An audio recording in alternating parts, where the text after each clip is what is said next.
책도 서둘러 마련해야 되겠습니다. 우리 공정거래위원회 담합 잘 챙기고 계시죠? 공정거래위원회 사무처장입니다. 네, 잘 챙기고 있습니다. 그리고 겨울철이 다가오고 있기 때문에 어려운 분들이 더 어려워질 수 있습니다. 이런 분들에 대한 지원 대책 역시 세심하게 점검하고 또 부족한 부분이 혹시 있다면 신속하게 보완해 주시길 바랍니다. 이거 최근에 꽤 여러 차례 말씀드린 거긴 한데 한 번 더 말씀드리도록 하겠습니다. 우리 사회 일부에서 인종, 출신, 국가 뭐 이런 것들을 가지고 정말로 시대착오적인 차별, 혐오가 횡행하고 있습니다. 이 사회가 점차 양극화되고 있는 와중에 이렇게 극단적 표현들이 사회 불안을 계속 확대시키고 있습니다. 특히 SNS 등에서 이 특정 대상을 향한 혐오 표현이 무차별적으로 유포되고 허위 정보 또는 조작 정보가 범람하고 있습니다. 더 이상 이를 묵과해서는 안 됩니다. 이는 표현의 자유의 한계를 넘어서는 명백한 범죄 행위입니다. 혐오 표현에 대한 처벌 장치를 속히 마련하고 또 허위 조작 정보 유포 행위를 근본적으로 차단하고 엄정하게 처벌하는 데 총력을 기울여야 합니다. 특히 이 경찰의 역할이 중요합니다. 잘 챙겨봐 주시기 바랍니다. 인종 혐오나 차별, 사실관계를 왜곡, 조작하는 이런 잘못된 정보의 유통은 민주주의를 위협하는 행위입니다. 사람들의 일상을 위협하는 행위이기 때문에 추방해야 될 범죄다라고 생각해 주셔야 합니다. 정치권에서도 이 혐오 범죄, 허위 조작 정보 근절에 함께해 주시기를 당부드립니다. NDC 관련해서 요즘 논란이 좀 있습니다. 그런데 탄소 중립 사회로 전환은 일부 고통이 따르더라도 지속 가능한 성장 또 글로벌 경제 강국 도약을 위해서는 반드시 가야 될 정말로 피할 수 없는 길입니다. 피할 수 없으면 즐겨라 라는 얘기도 있지만 이런 반드시 해야 될 일들을 회피하면 더 큰 위기를 맞게 됩니다. 우리의 현실적 여건 또 국민의 부담을 종합 감안해서 목표와 수단 사이에서 균형점을 찾는 실용적인 지혜가 반드시 필요하겠습니다. 정부는 재생에너지 전환, 온실가스 감축 과정에서 나타날 수 있는 국민과 기업의 어려움을 다방면에서 살펴주시기 바랍니다. 이상입니다. 이후 회의는 국무총리께서 진행해 주시겠습니다. 잠깐 이 회의 자료가 어디 갔지?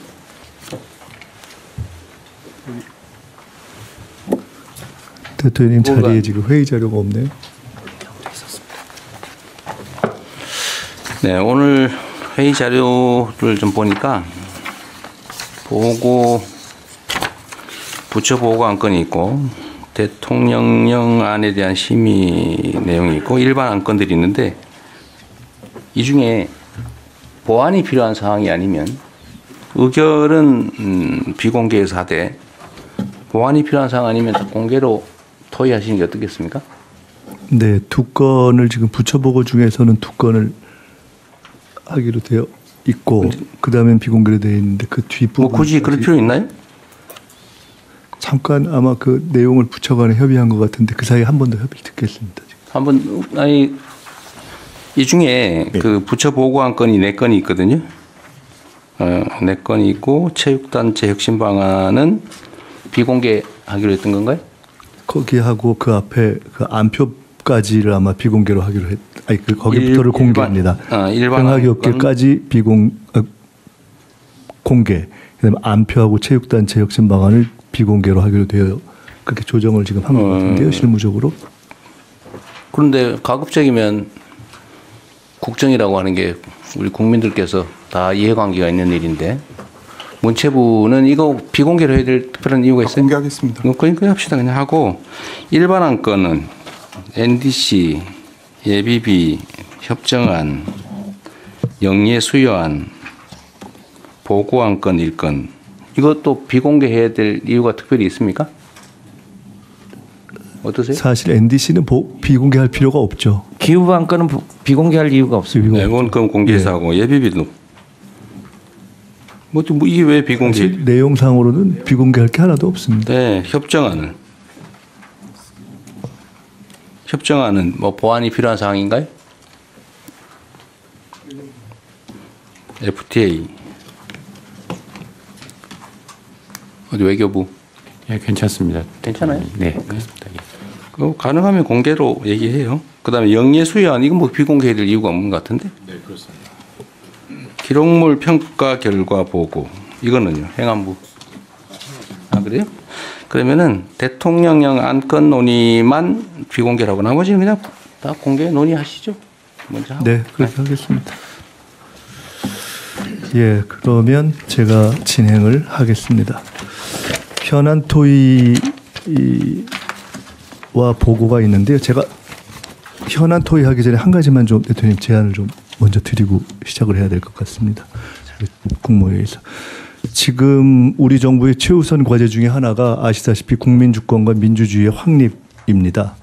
그런데 현재 내란 재판과 수사가 장기화되면서 내란 극복이 지지부진한 그러한 상황인 것이 현실입니다.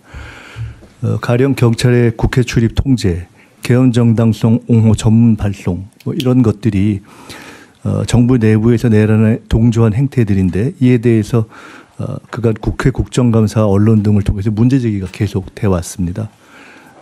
내란에 가담한 사람이 승진 명부에 이름을 올리게 되는 등의 문제도 제기되고 결국은 이것이 공직 내부에서 헌법 가치를 훼손하는 것이 아니냐 하는 지적이 있고 이것이 결과적으로는 공직사회 내부에서도 반목을 일으키고 궁극적으로 국정 추진 동력을 저하시킨다는 목소리가 많습니다. 그래서 종합적으로 좀 판단을 한 끝에 헌법 존중 정부 혁신 TF를 정부 내에 구성했으면 좋겠다 하는 제안을 드립니다. 헌법 존중 정부 혁신 TF는 12.3 비상계엄 등 내란에 참여하거나 협조한 공직자를 대상으로 신속한 내부 조사를 거쳐서 합당한 인사 조치를 할 수 있는 근거를 확보하는 것을 임무로 하려고 합니다. 이건 뭐 공직자 개인 처벌 문제의 차원이 아니라 정부의 헌법 수호 의지를 바로 세워서 공직 내부의 갈등을 조속히 해소하고 국민의 신뢰를 회복하겠다 하는 취지입니다. 구체적으로는 정부의 각 부처와 기관별로 공정한 TF를 구성해서 내년 1월 정도까지 신속하고 질서 있게 조사를 마치고 설 전에 후속 조치까지 마련해서 민생에 집중하고 공직사회의 동요를 최소화할 수 있는 방법을 찾고자 합니다. 대통령님과 국무위원들께서 동의를 해 주시면 총리 책임하에 총리실에서 보다 상세한 추진 지침을 만들어서 배포드리고 추진해 나갈까 하는데 어떠시겠습니까? 그거 당연히 해야 될 일 같아요. 네.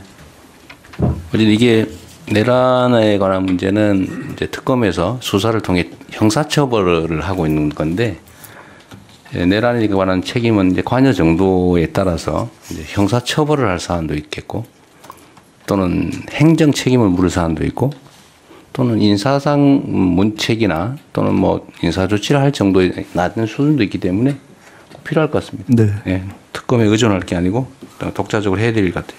네, 장관님들 다시 한 말씀은 따로 드리겠습니다. 네. 네, 그러면 다음 현안 토의를 진행하겠습니다. 2026년 경제성장 전략